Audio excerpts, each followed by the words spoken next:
one of the things I wanted to talk about was how to use the plunger. And, go to Lowe's. The interesting thing is, it used to be that all you could get were these plungers right here.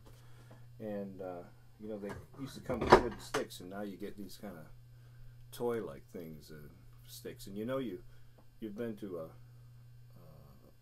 hardware store that has a lot of jazz players around, if in fact you see a box of an empty plunger box filled with these kinds of sticks or whatever. And then they have some really weird ones too. Some are just kind of aqua green, I guess to match toilet water or whatever. One thing you want to make sure of is if you're a trumpet player, you want one that's going to cover your bell and not sink inside too much. And I actually like one just a little bit bigger than this. That would be something to keep in mind. Trombone player wants to be bigger than this. There's a junior plunger that's smaller than this. This is, I guess, a regular plunger side. And then there's an even bigger one that the trombone should have. I've seen bass trombone players use pie plates, and that's kind of worked pretty well too. So you want to pick yourself up a plunger, and then I'll tell you how to retrofit that so that it makes the sound that you most want it to make.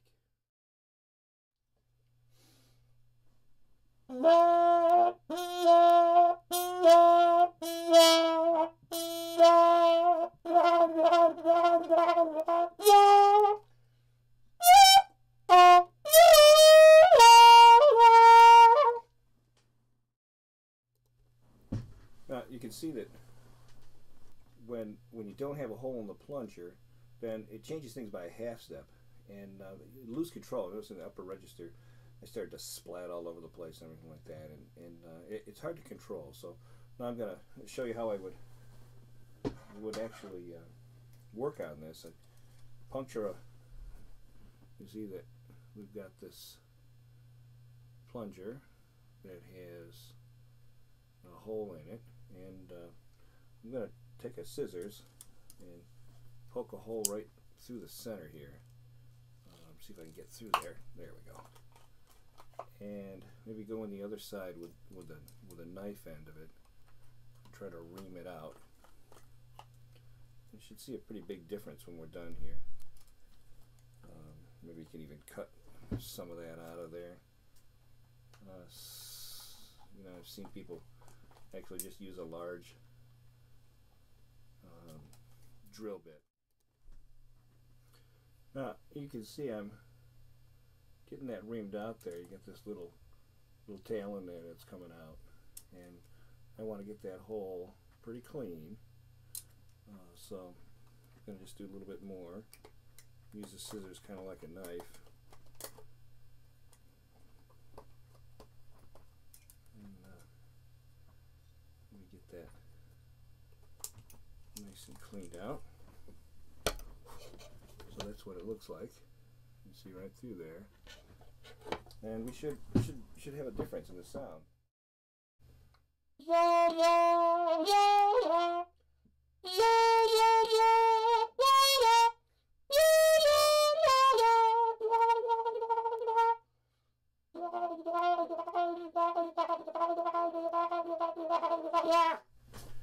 And that's the way I'd want to see that one section in like the chatter section or the crowd scene. It'd be great if it sounded like that there. As far as growling too, a lot of times people flutter tongue into the horn like this, and that gives them a growl. But it's actually easier to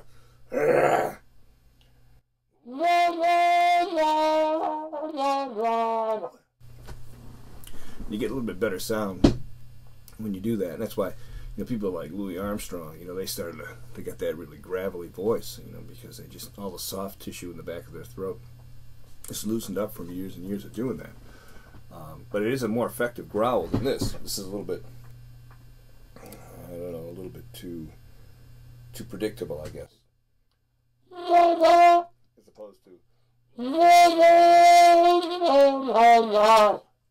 So again, you know, the technique is.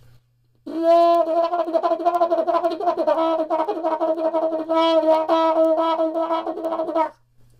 that's what we're looking for in that section. Now you can slow it down. That I was double tonguing and moving the plunger at the same time, but you can go.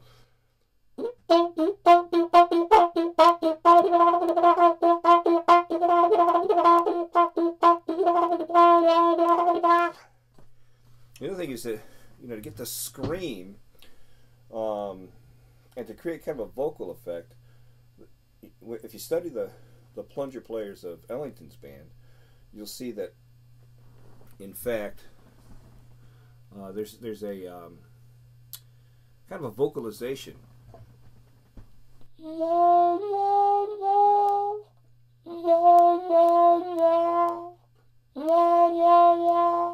they're going kind of a ya ya ya.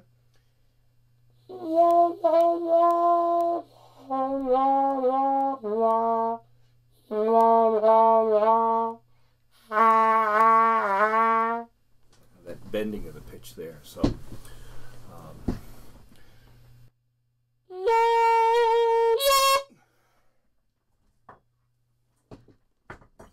make a statement.